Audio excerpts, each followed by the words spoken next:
Hello बच्चों, let's read the question. The question hello बच्चों, let's read the question. The question says energy released in alpha decay is option A dissipated completely in form of heat in the atmosphere, option B carried completely by helium nuclei emitted, option C carried completely by daughter nucleus, option D shared by daughter nucleus and the alpha particle।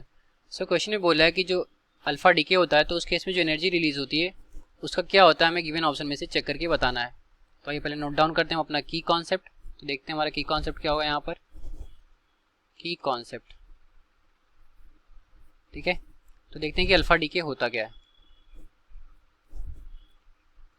तो जब भी किसी nucleus का alpha decay होता है तो उस case में जो उसका एटॉमिक मास होता है, जिसको हम ए से रिप्रेजेंट करते हैं, वो उसमें से 4 लेस हो जाता है, ठीक है। अगर हम लेट करें हमारा एलिमेंट कोई एक्स है, इसका एटॉमिक मास ए है और एटॉमिक नंबर जेड है, तो अभी अल्फा डीके होगा तो इसके एटॉमिक मास में से 4 की वैल्यू लेस हो जाएगी और एक नया एलिमेंट बनेगा, हम नाम दे दे रहे हैं वाई, ठीक। और इसका जो एटॉमिक नंबर होगा वो 2 लेस हो जाएगा और साथ में एक अल्फा पार्टिकल निकलता है, ठीक है, या फिर हीलियम एटम बोल सकते हैं।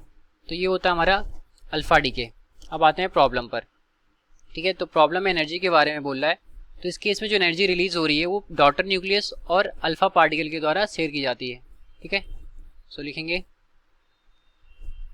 In case of alpha decay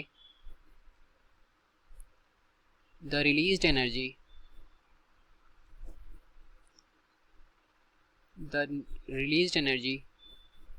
is shared by daughter nucleus